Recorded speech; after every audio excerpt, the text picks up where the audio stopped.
Hi everyone, in this video we're going to take a look at the arrow tool. Sometimes when we want components of footprint to be placed in a fixed pattern, we can use the arrow object function. Let's start with a component. First, select the part you want to duplicate. Then, go to Layout, Distribution Area. In my case, the outline is a circle, so I'll choose a square. Click once to set the center point. Now let's set up the part parameters. Center X, center Y. I'll set this to be 0 degree, start degree, also 0. Spacing degree, 60 degree. Radius, 270.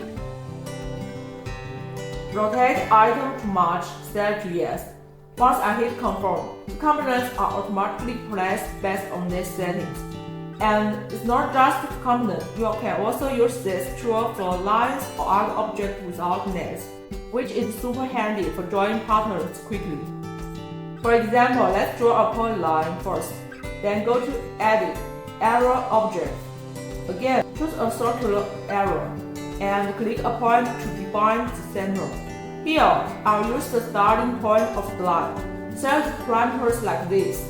Start rotation degree, 0 degree. Quantity, 10. Spacing degree, 20 degree. Rotate object, set to fit circle. Click confirm. And now the line has copied and arranged in a circle. One important thing to note.